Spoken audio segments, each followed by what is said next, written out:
Howie Mandel was less than impressed with Kelly Ripa after she made a comment about his looks and age following his recent 70th birthday.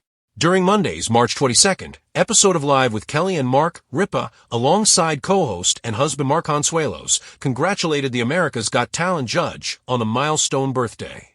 "It doesn't make any sense," Ripa said, to which Mandel questioned her on what she really meant. "You look great," she replied. "I don't like that because that's a caveat," he said, explaining that it should not matter that he is 70, and that he found the supposed compliment insulting. No, it's like saying you're smart for a stupid person. "Oh, you seem smart, you see, no, I don't look good."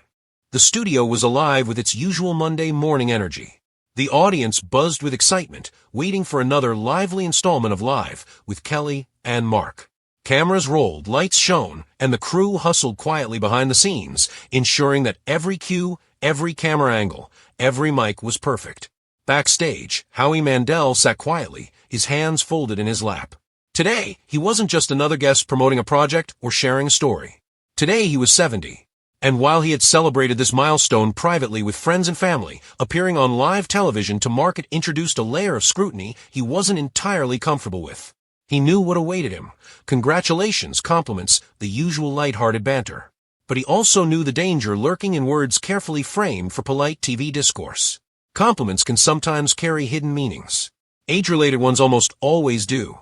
Chapter 1, The Arrival.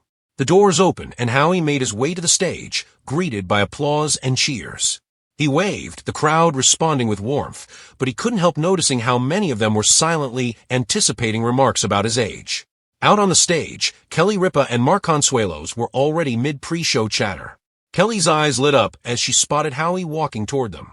"Howie," she exclaimed, stepping forward to embrace him. "It's so good to see you." Mark followed with his own welcoming handshake. "Happy belated birthday. 70 looks good on you." It was a moment meant to celebrate, a moment meant to be warm and flattering. But Howie braced himself for the words to follow, the ones he had learned to be cautious of over decades in Hollywood. Chapter 2, The Compliment That Crossed a Line.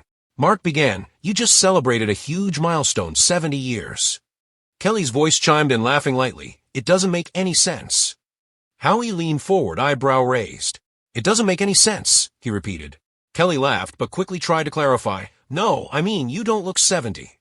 Mark nodded in agreement. "Seriously, you look great." And that was the moment it happened. Howie's smile faltered. A tension passed over his face that the cameras could not entirely mask. "I don't like that," he said.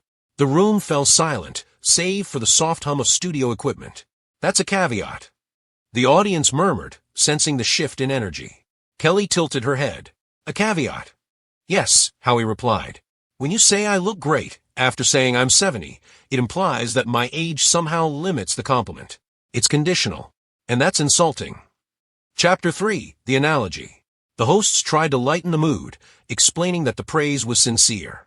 But Howie's mind wasn't easily swayed by well-meaning flattery. He wanted the point understood, and he wanted it understood clearly.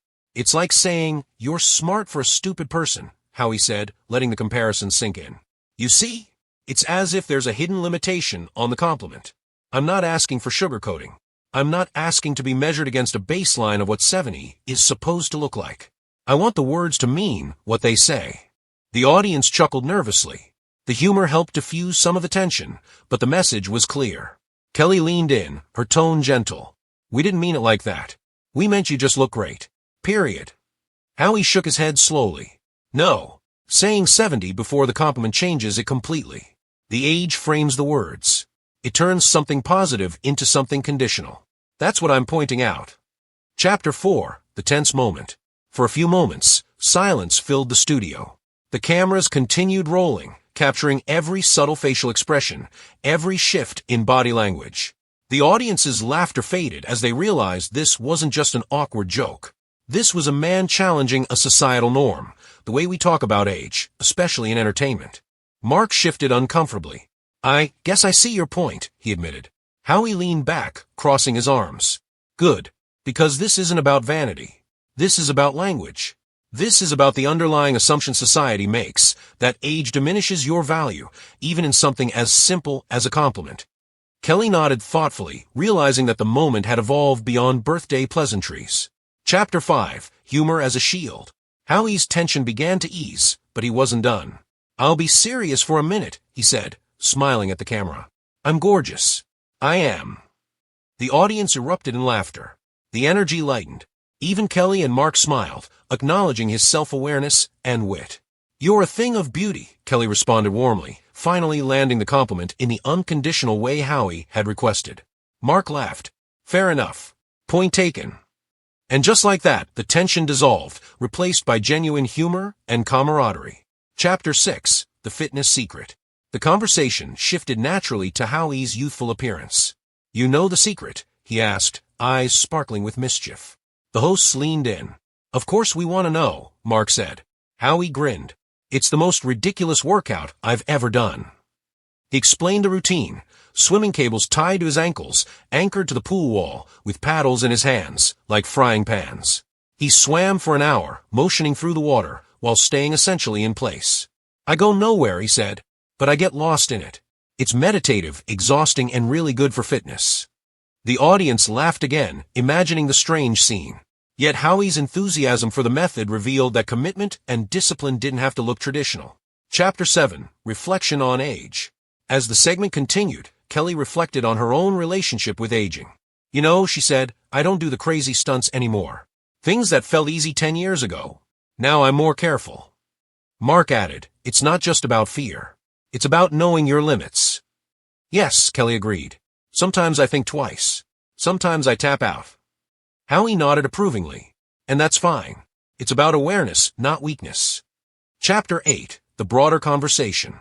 The exchange transcended birthday compliments and fitness routines. It highlighted a cultural tension, the way age is discussed in entertainment. How often do society's words about aging carry hidden judgments? How often do compliments mask assumptions about decline? Howie's refusal to accept the conditional nature of praise reminded viewers that aging should not be softened or qualified. Words matter. Language shapes perception. And sometimes standing up for the integrity of a compliment challenges deeply ingrained societal norms. Chapter 9. Audience and Social Media Reaction. By the time the show ended, clips of the moment began circulating online. Fans debated, laughed, and reflected. Some applauded Howie for speaking his mind. Others expressed sympathy for the hosts, noting that their intentions were kind. But all agreed on one thing: the segment sparked a conversation far larger than a simple birthday greeting. Across platforms, hashtags like #HowieMandel, #AgeMatters, and #LiveWithKellyandMark trended briefly, signaling that viewers were thinking about the subtle messages hidden in everyday words. Chapter 10. The Lasting Message. Backstage, the crew relaxed, the cameras powered down, and Howie quietly stepped away from the stage. "Thanks for understanding," he said to Kelly and Mark. Kelly smiled. "Thank you for challenging us. That was important." Mark nodded in agreement. It really was. And with that, the moment became more than television. It became a lesson about respect, intention, and the words we choose to describe one another. Final thoughts.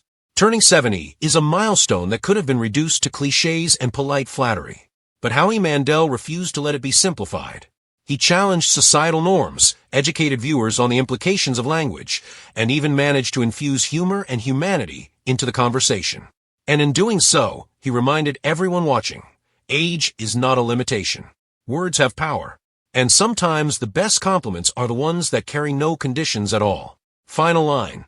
It began as a birthday greeting, but it ended as a powerful conversation about age, language, and self-respect, one that audiences will remember long after the cameras stop rolling.